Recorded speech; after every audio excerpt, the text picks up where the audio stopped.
Para hadirin yang kami hormati, mari sudah beberapa tahun waktu yang lewat kita jadi pengamal sholat wahidiyah.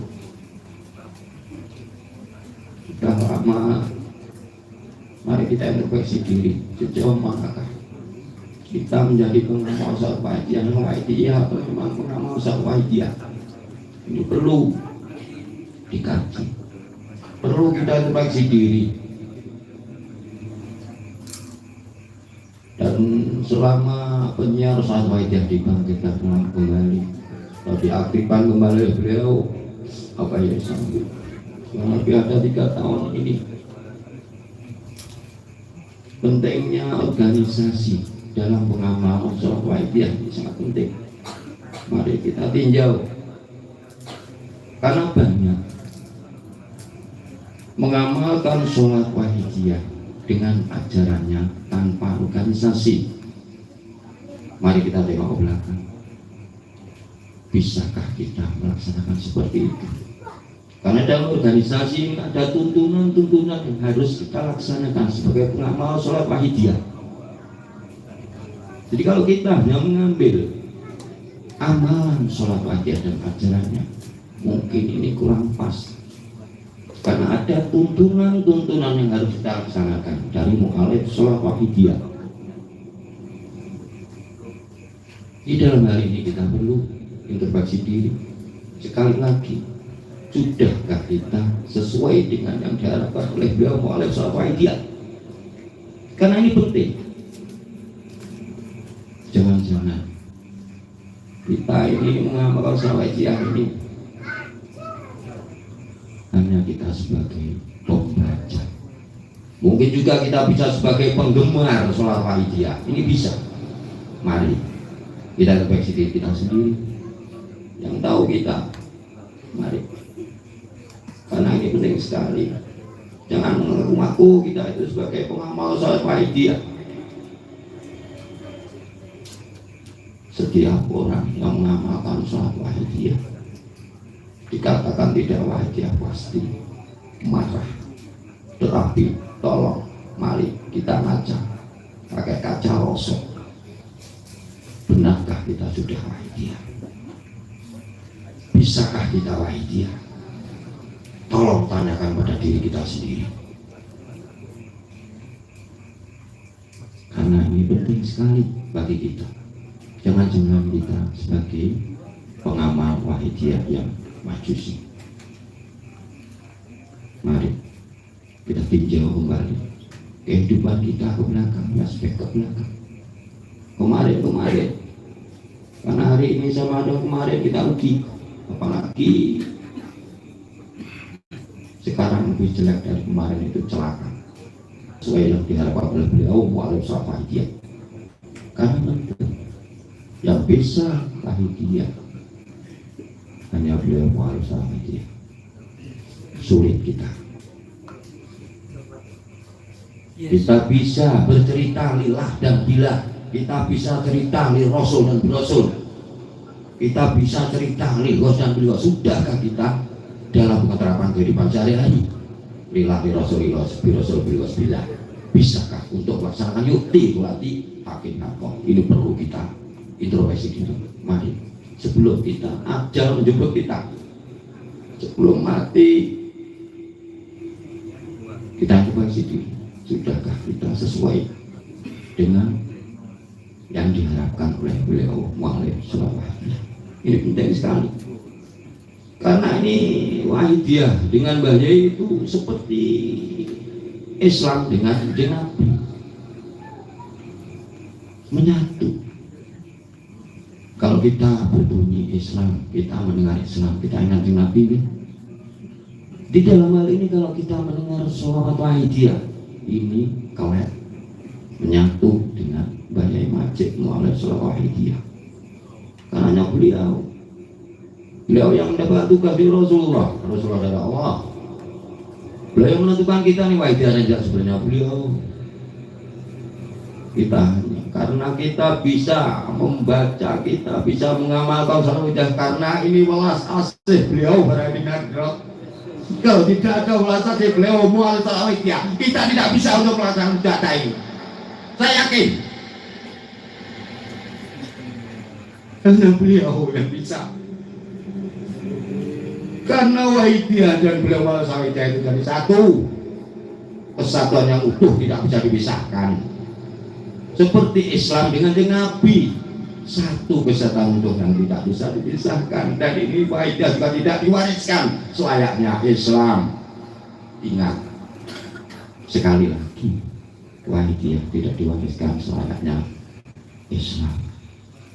Di dalam ini perlu kita tinggal sejauh mana kita mengamal Wahidiyah. Ini penting sekali. Dan organisasi yang dibangkitkan oleh beliau Syafi'i ini juga penting. Mari kita tinjau, kita bisa untuk mengamalkan, karena pengamal salawat sudah mengamalkan 40 hari. Ini ada tuntunan harus melaksanakan minimal 7-17 satu kali rakaat dalam satu hari satu malam. Ini bisa kita laksanakan sendiri-sendiri di rumah. Kita naik sampai ke usbu'nya. Usbu'nya bisa dilaksanakan lebih dari 2, lebih dari 1. Kita ingat usbu'nya tanpa organisasi masih bisa. Kita tingkatkan lagi sampai tingkat kecamatan. Bisakah sampai untuk mengadakan mujahadah syariah tanpa organisasi? Legalitasnya di mana? Ini pentingnya organisasi dalam pengamalan sholat Wahidiyah.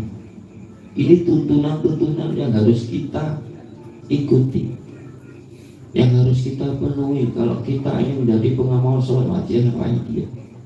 Jadi mulai yaumi, musbuhi, syahri yang rubusana, nibusana, penjata kubro. Di samping itu juga ada instruksi mujahadah dari penyiar sholat Wahidiyah pusat.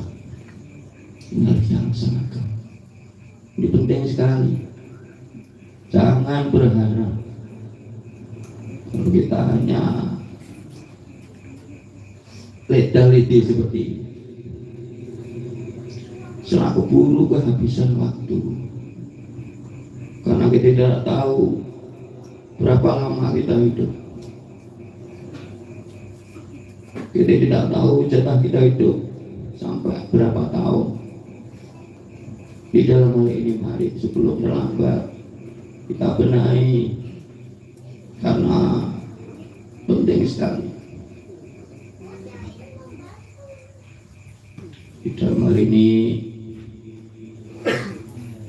organisasi, Mas Wau pengurus organisasi yang dari pusat sampai daerah-daerah sampai imam jamaah, ini yang menjadi pengurus itu sebagai,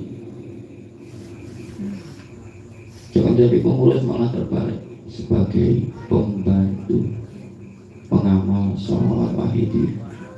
Jadi yang pengurus dari pusat sampai daerah-daerah sampai imam jamaah ini sebagai pembantunya pengamal sholat Wahidiyah. Jangan kita punya image terbalik, kita didudukkan. Ini sebenarnya yang dari pengurus-pengurus itu diselamatkan oleh beliau ini. Seperti saya yang terusak, terjelek di antara pendengar sedoyo. Di dalam hal ini mari belum terlambat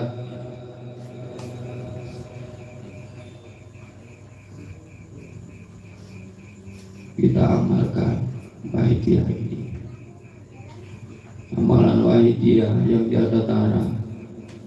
Terus sekarang gimana dalam menyukuri hal ini? Welas asih beliau Mbah Majid kepada kita semua juga mengamal Wahidiyah. Bagaimana cara menyukuri?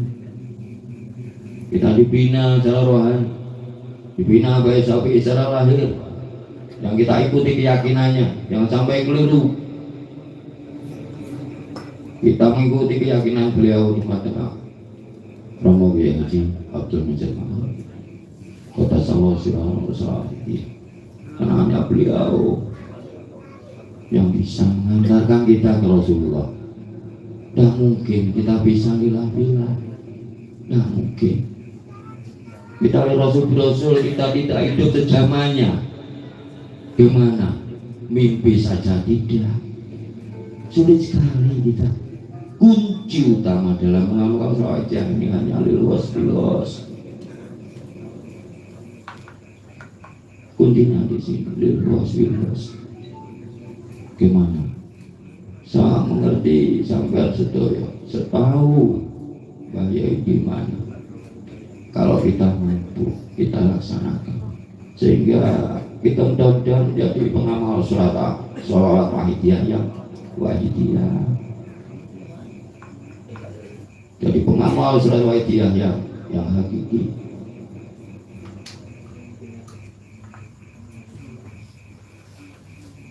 Karena dalam hal ini kita berhutang budi, karena kita tidak bisa mendiri nikmat secara langsung dengan Allah kalau kita tidak dengan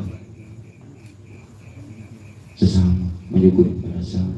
Jadi di sini sudah ada liros, ada lirosul di sini. Ini semacam ini tidak ada di dunia ini ilmu yang setinggi ajaran wahidiyah, setinggi sholawat wahidiyah, tinggi sekali. Maka dari itu berhati-hati dalam mengamalkan sholawat wahidiyah ini. Mudah-mudahan kita menjadi pengamal yang hakiki. Sekali lagi mudah-mudahan kita menjadi pengamal yang hakiki, pengamal sholawat wahidiyah yang wahidiyah. Bisa diwahidiyahkan oleh beliau melalui sholat wahidiyah. Hadirin yang kami hormati, mari kita mohon kepada Mbah Yai, mohon kepada Maulana Syekh Haji, kita berdoa, kita bermujahadah, ya mujahadah kita disampaikan oleh Rasulullah disampaikan kepada Allah. Karena itu jangan kita, tidak bisa kita usul sendiri. Ya Allah, itu hanya beliau yang mampu mengantarkan kita ke Rasulullah. Hanya beliau yang bisa mengantarkan kita. Maka dari itu, maafkan kita, cinta kita sejauh mana, syukur kita kepada beliau yang menaklir sholat wahidiyah. Beliau sampai 21 atau 22 tahun tidak sehari seperti itu. Kita tinggal nemu enak, kita tinggal mengamalkan.